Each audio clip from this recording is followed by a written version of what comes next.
Selam aleykum, hürmetli telesiyerciler. Bugün Mayıs'ın 29 efirde haberler vakti. Studiyada men Alime Kaybulayeva çalışam. Yaşımdaki saatқа böyle malumatмен tanış etemiz. 2017 senenin yıl hocası, terbiyecisi ve ruhiyatçı belgilendi. Yarışның galipleri nasıl mükafatlarını elde ettiler? Aypetri platosundaki demontaj boyunca işler devam etmekte. İş adamları öz işhanelerini özleri bozalar. Boğurça Hoşkeldi kasabasındaki bala bakça kuruculuk işleri grafikten artta kala. Böyle vaziyetke ne sebepçi oldu? Obyekt öz vaktinde tapşırılacak mı? Buyuk Kuvanç 95 yaşlı Zeyşan Kazakova kvartiranı elde etti. Kartana tezden yanı evge koçacak. Bugün Kırım Cumhuriyeti'nin Nazirler Şurası'nda tantanalı surette Umumrusiya yarışının 2017 sene yıl hocasını, yıl terbiyecisini ve ruhiyatçı hocana mükafatladılar. Yarışның şartları nasıl? O zenatına en yakşı mütehassıs olmak için ne gerek? Bizim muhbirimiz Sultaniye Istakayeva bilmege tırıştı. Kırım'da yıl hocası yarışı 22 yıl devamında geçirildi. Hem de 3 yıl Rusya Federasyası'nın standartları ile. Yarışның maksadı Cumhuriyet'in icadi ve en yakşı çalışkan hocalarını meydana çıkarmaktır. Kırım Cumhuriyeti'nin yolbaşçısı Sergey Aksyonov hocalarını hayırlap kaydetti ki yarımadamızın hocaları Rusya Federasyası'nda en güçlüler sırasına kireler. Та огромная работа, которую вы проделали. Вообще, в общем, наш педагогический коллектив, сотрудники Министерства образования, все вот по работе с нашей молодежью заслуживают самых высоких оценок. И не только вот на таких конкурсах, хотя здесь вы только подтверждаете свой высокий уровень на самом деле. Вот та работа, которую вы с молодежью проводите, с нашими ребятами, и то их отношение к процессам, которые проходят последние 3 года, ну, самых высоких оценок и глубокого уважения заслуживает. Bu sene yarışta yarımadamızın 400'den ziyade hocası iştirak etti. Finalda 20 insan arasında bir insan galip çıktı. Yıl hocası Natalya Karchinskaya oldu. 20 yıldan ziyade o Ahmedjet'nin 7. umumtasil mektebinde coğrafya feninde muvaffakiyet ile ders beri. Hem de endi 2 sefer yıl hocası unvanına nail olgan edi. Natalya Karchinskaya öz muvaffakiyetinin sırrını bizge açtı. Men talebelerimni, mektebimni ve öz fenimni sevim. Bu menim en esas sırrım. Şu sebepten böyle neticeler peyda ola. Yıl terbiyecisi Tatyana Fedoruk oldu. O Kerech'nin Arlyonik adlı bala bahçesinin terbiyecisi olarak çalışan. 1. derece terbiyeci Ahmedjet'nin 9. sanlı bala bahçesinin terbiyecisi Susana Karimova oldu. O bildirdi ki bala bahçesinde endi 6 yıldan beri çalışan. Böyle yarışta ise 1. sefer iştirak etti. Heyecanlandım, hazırlandım ama bu günler tez geçti. Yarış kıyın oldu ve hazırlıklar devamlıydı. Bu sene Krasnodar'da yaş mütehassıslar adlı 5. milli çempionat geçti. Kırım Cumhuriyeti'ni 2 konkursan takdim etti. Kırım Cemiyet Yemek ve Ticaret Koleji'nin studenti Server Tayirov bu yarışta aşçı zenatı boyunca mütehassıslık göstergeni için medalge nail oldu. Bugün ise onu 20.000 ruble miktarında para mükafatı ile takdirlediler. Bu yarışta 1300 iştirakçı ve 1600 ekspert iştirak etti. Hem de 110 kompetensiya takdim etildi. Menin vazifem 7 yemek pişirmek oldu. Bu sıcak ve soğuk aşlar hem de desert. Yarışlarının galipleri diplomlar ve 95.000 ruble miktarında para mükafatını aldılar. 30.000'den 60.000 rublege yarışın finalına çıkanlar kazandılar. Hem de episi iştirakçilerge tedavilenip yollanmalar verildi. Yıl hocası Cumhuri yarışının galibi Kırım'ın Sochi şehrinde geçecek Umumrusiya yarışının yekunleyici basamağında takdim edecek. Sultaniye Istakayeva, Dmitry Nizavoy, millet için.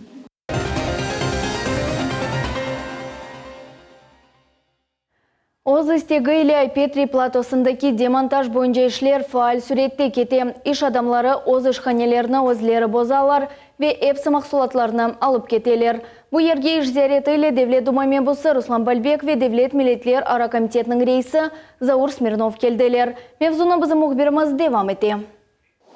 Geçken haftadan başlap Aypetri territoriyasını ticari obyektlerden boşatalar mesele çözüldü. İş adamlar öz güçleriyle kanunsuz kurulgan obyektlerini yok eteler. Bu yerde teşkil olungan kahvehane, musafirhane ve dükkanlarının demontajı birkaç gün evvel başlandı ve bugünkü günge faal surette alıp barla. Sahipler öz işhanelerini bozalar. Bu işini ziyaret etmek için Devlet Duma membusu Ruslan Balbek geldi. O kaydetti ki Aypetri Kırım'ın ziyaret varakasıdır ve bu territoriya koruk yeri olmak gerek. Bundan гайра кимиет векілері иш адамларына айрылған территорияда яңыдан құрылмаға ярдым етежеклер. Хотелось бы поблагодарить всех владельцев кафе, которые в взаимодействии с органами власти пришли к такому решению и последовательно выполняют все договоренности.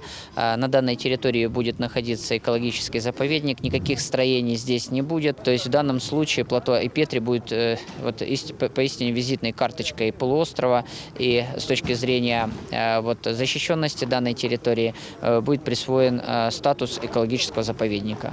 Демонтаж ишлері план бойынша алып барла, иш адамлар оз ишханелерні бозалар деп қайдете Девлет Миллетлер комитетінің рейсі Заур Смирнов. Емде оның сөзлеріне көре тижари ноқталарының сайплері ол дұқча аз малиеви зарар алмалары үшін оларға тазминат берілежек. По поручению главы республики сегодня создаются условия для того, чтобы люди получили рабочие места. Это будет комплекс торговый в этническом стиле в районе Семииза на Ялтинском побережье. И соответствующий же такой будет комплекс аналогичный в Бахчисарайском районе, где сегодня люди уже готовят проект. Это также будет в этническом стиле, где будут соблюдаться крымские традиции. Будем помогать полностью в оформлении земельных участков, в том, чтобы наименьшие потери понесли предприниматели и финансовые, и чтобы не было бюрократических проволочек. Все, что касается торговых мест, они обязательно, как я уже и говорил, будут предоставлены, и люди все компенсируют свои рабочие места, будут кафе, только уже будут оформлены, будут законные, будет земля под ними оформлена и все строения. Шарм ширкетінің мудирі Нариман Кубединов хабар етті ки, бұ ерде 45 объект бозылacak. Бұ иш 1,5 ай девамында бежерілмек керек. На данный момент первое кафе уже полностью демонтировано, остальные на стадии демонтажа. Сегодня будут они полностью ликвидированы. Хотелось показать вам, что на данный момент, и сказать, что этот ряд будет полностью демонтирован. Если вы туда заглянете, там внутри уже полностью все сняты отделочные материалы, проводка, коммуникации, получается фактически одни стены. Единственное, и идет процесс демонтажа крыши. Иш адамларының сөзлеріне көре белгіленген муддет ішінде қанунсыз тікленілген эпс объектлер бозылacak. Айпетри территориясының бошалмасы экологик мунасибетлер ейлештірілмесіне ярдым етежек. Алимек Айбулаева, Алишер Алимов, Миллет Ичун.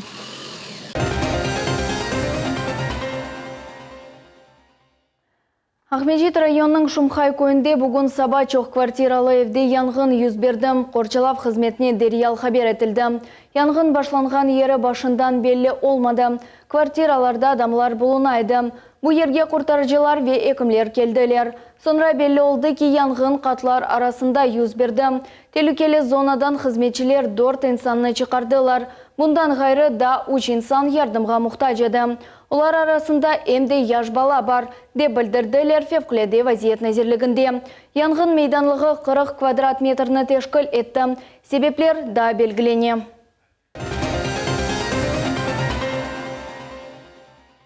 Федераль мақсатлы программа объектлер құрыжылығының небетікі тешкерлігі нәтижесінде белі олды ки Боғырча Хошкелді қасабасында 260 ерлі балабақчасы объектінде графиктен баяғы артта қалу бар. Бүгінгі күнде құрыжылық ішлерінің артта қалу мүддеті 2,5 айны тешкілеті. Объект белгіленген вақытта эксплуатацияға тапшырылacak мы, yok мы? Бұл вақытта бізді мұхбиріміз Султан Емиджет тариф еті. Кележекте Боғырча Хошкелді районында құрылacak 260 ерлік бала бақчасы Бұхарым татарлар тұплу яшаған ерлерде федераль мақсатлы программаның объектлерінден бірі. Құрылжылық ішлер шымды бұл ерде фаал сурете алып барылғанына бақмадан федераль мақсатлы программа объектлер тешкерілуі девамында белі олды ки объекте құрылжылық ішлер графиктен арта қала. Было доложено о том, что есть отставание по данному объекту по выполнению строительно-монтажных работ. И для того, чтобы увидеть это фактически на месте, был осуществлен этот выезд. Но, как мы видим, действительно есть такое отставание. 2 месяца – это ориентировочный срок. Хотя уже есть сдвиг в работах. И уже, как мы видим, принимается бетон. Надеемся на то, что подрядчик свои обязательства выполнит по заключенному контракту. И объект до конца года будет все-таки введен в эксплуатацию. Дети, которые проживают в округе, в этой местности, в следующем году уже смогут прийти сюда и получать образование. Объекты хуружылық ишлер графиктен баяғы арта қалғанына бақмадан хуружы шіркетінің векелері ишандыралар ки бала бақчасының бинасы хайдетілген вақытта эксплуатацияға тапшырылacak. Хуружы шіркетінің мудиры Дмитрий Вареводин бежірілген ишлер ақта хабер етті. Работы проведены, выкопан котлован, завезено все необходимое монтируемое оборудование, бетон сейчас льется в данный момент, подбетонная лента. И есть небольшое отставание в графике, но мы его наверстаем. Сафтер Абдурахманов айтқанына көре федераль мақсадлы программа бойынша хорула ятқан объектлер, яғни мектеплер ве бала бақчалары бұл жылының сонunda эксплуатацияға тапшырылacak. Солтан Емеджит, Всеволод Матросов, Миллет Ичун. Сақ шәрінде реабилитерленген гражданлар үшін мескен сатын алу программасы мувафақиет или амелге кечірле. Гортенштант, яғни Журавли койының 95 яшлы Сакина Зейшан Казакова Сақ районның Орехова койында квартира сай болды. Тезден қартана оз евіне көчмеге ниет ете. Бұл ерде мұсафірлікте біздің телевизион тақымызда болынды. Сақ шәр мемориятның ве милетлер арамын себетлер бөлігінің векілері. Әмді Русия Федерациясы президенті оғынде тәшкел олынған милетлер арамын себетлер бойынша шурасының азасы. Вен кешав жемат тәшкелятның президенті Эскендер Билалов 95 яшылы Зейшан Казаковаға квартираның анақтарларыны бермек үшін келділер. Бұл күнні қартына 20 елдан зейде бекледі. Бүгін оғыз құванчыны тұтып оламай ве атты мұсафірлер үшін түркі ерлады. Beni de gamdan azat eyle, ne günahım var da benim. Сақ шәр мемориятның муавины Рустем Халитов хайдеткеніне көре кешкен сене реабилитерленгендер үшін Сақ районында 9 квартира сатын алынды. Бұл сенеде айны оқадар инсан мескен сайыплері олачақлар. Бұндан да ғайры чоқ квартиралы эв құрылмасы планлаштырыла. Сегодня у нас в Сакском районе радостное событие в рамках программы по выкупу жилья отделом межнациональных отношений администрации Сакского района была проведена работа. Планируется строительство в селе Орехово многоквартирного дома в количестве 110 квартир. Данное строительство позволит нам сократить очередность депортированных граждан в Сакском районе. И хотелось бы поблагодарить в связи с этим руководство нашей республики Сергея Валерьевича и, естественно же,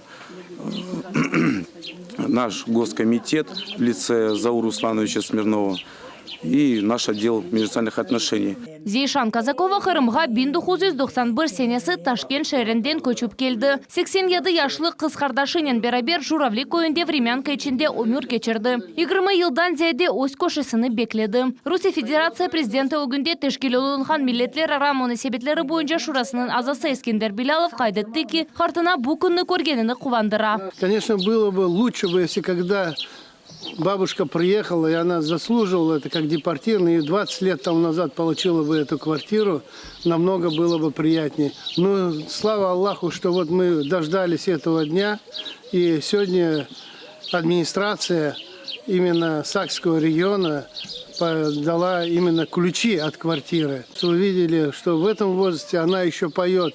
Это у нее радость ее сердца, что все-таки она увидела этот день и получила от государства российского эту квартиру. Яшайшта чоқ қиынлықларға рас келген Зейшан Казакова менің тақдирым ақында тап китап язмаға мүмкін дей. Шымды қартына өзіні бақытлы инсан деп сая. Чүнке оқырымда, ватанда яшай. Акимиет есе бізім қалқа дихат айыра. Pek довольным. Ömür sağlık versin, yaşasınlar. Dünya cenk, men görmesin, kıyınlık görmesin. Ömür sağlık ne beraber çaslı baslı olsunlar, yaşasınlar. Bizim gibi kıynanmasınlar. Ana ömür sağlık mallara, yaşlara. Yaşlar endi gerek yaşamak gerek. Ana bizim gibi horlanma. Bizim gibi horlanmasınlar. Ana biz horlandık yani işte. Bizim engeldim yazacak olsa benden esim yok başıma. O gündeki vakti olsa kitaplara sığmaz edi benim historiyam. Сақ шәр мемориятның векілері айтқанына көре яқын вақытта да онға яқын айле өз квартираларының анақтарларыны әлде етежеклер. София Шукурова, Эдем Исмаилов, Миллет үшін.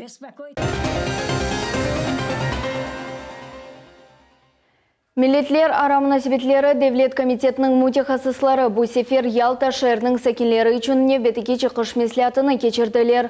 Гражданлық топрақ дамарталарының ресмилештірілігі бұл регион сәкенлеріні әңіратсызлаған суалер арасында. Телевизион тақымызда бұл топлашувда бұлынды, тәфсилатлар небетікелі вхамызда.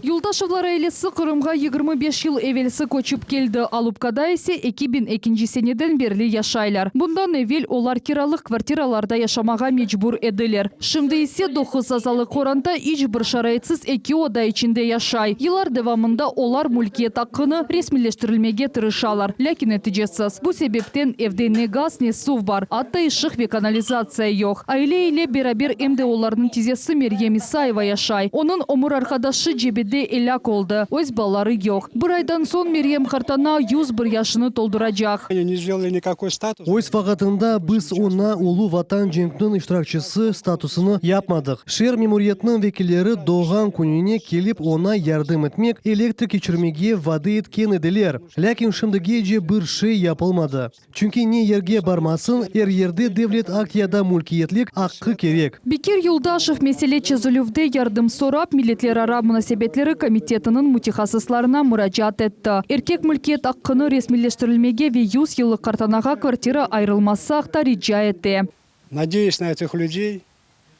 Аллах Тааля олара инсаф versin, sağlık versin, yüreklerine mahberetlik versin, чтобы помогли.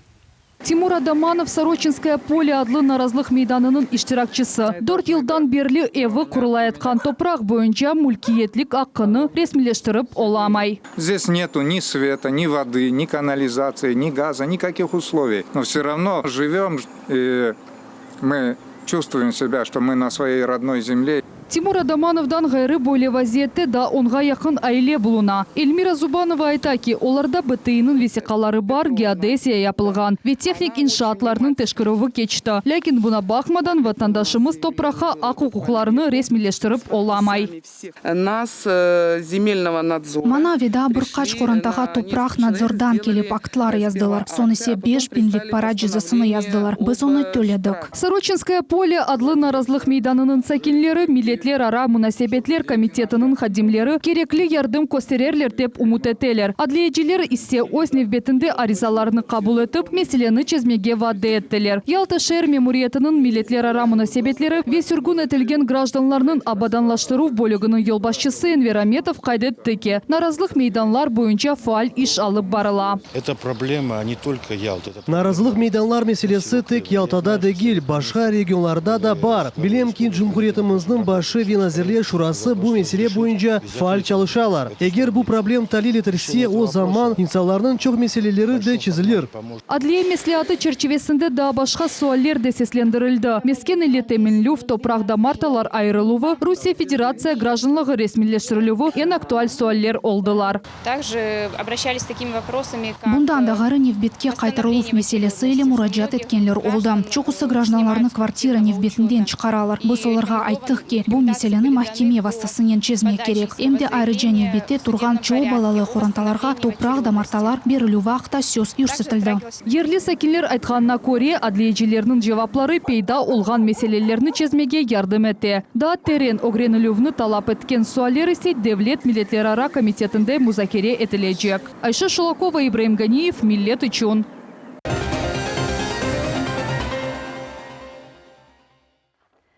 Қырым татар халқының тарихында çok қараманлар бар. Бұйық жан-жеңкінде немселерге қаршы беңлерже Қырым татар аскерлері иштирак еттілер.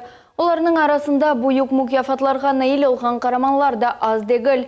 Оларының çoğuсы evге қайтып оламадылар. Çoğuсы белгісіз ғайып oldu. Бөлелерінің бірісі bu Асан Исмаиловның тағдырыдыр. Асан Абибулаев мевзуны девам ете. Асан Исмаилов Совет аскерінің аптесі Венера ханымның қатырлавларына көре 1939 сенесі о 20 yaşında олғанда арби қызметке Қызыл Арду аскері оларақ чағырылды. Бұл инсан башындан радис азырлықны Москвада, сон Лехистанға Белосток шеріне тұшып, женг елларында анда қызмет етті. Бұна бақмадан 1941 сенесі июнь 27 күні Белосток-Минск ұрыш девамында нацист ордусынен Белосток тұтып алынды. Sonra Асан Исмаилов ақында хабер келгені жоқ. Последнее письмо вернулось. Крест, немецкий знак, Белосток капут. И вот с этим все и закончилась. Никакой связи, ничего. Всю войну она прождала и прождала до 80 лет. Очень много плакала.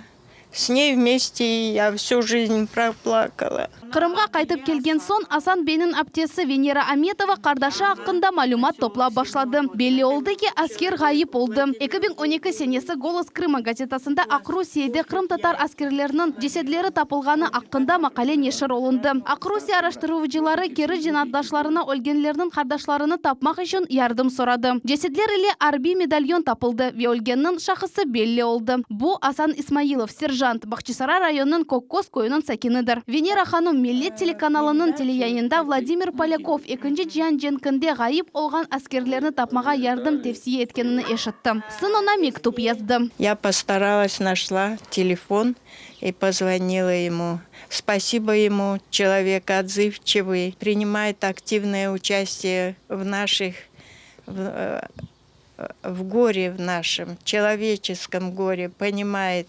Тарихи илимлер докторы Владимир Поляков тарифетеки Венера Аметовадан мектубыны оқып айретте қалды. Ойынды Ақ-Русия достарына мектуб язмаға азыр еді. Амма тақдир ойле олды ки, оны Минск шерінде олған конференцияға давет еттілер. Поляков яныдан көмілген аскерлерінің мезарына барып, андан совет арбейлері дефін етілген ерден бір ауыч топырақ алып, Асан Исмаиловның аптесіне кетірмеге қарар алды. Война закончилась, когда похоронен последний солдат. Его похоронили, а родные не имели ни фотографии, ни возможности увидеть. У них даже, скажем так, была мысль перевести его сюда. А сейчас, когда мы увидели, как ухожено, какая прекрасная могила, они сказали, все правильно. Единственное, вот теперь, сказала, эту землю мы передадим на Мезарлык уже к своим. Вот так вот побратались Крым и Белоруссия. Владимир Поляков қайдеттеки бұл көрушевнен чоқ еллар девамында эп артқан бұшлықны толдырды. Элек олған аскерінің аптесінен көрішіп, о Асан Исмаиловның торунчығы Адилер Венера ханымға ошағаныны қайдетті. Бұл бір қан демектір. Элек олған аскерінің қатырасы бұл айледе эбеди яшачақ. Султания Седокаева, Асан Бибулаев, Всеволод Матросов, Миллет Ичун.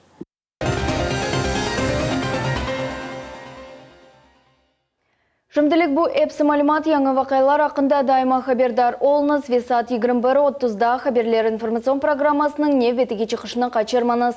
Айны шымды есе Мера Барамазан программасы жанлы эфирде тағдым әтліжек. Бізілі олыңыз көршмек өзірем сағылытнен қалыңыз.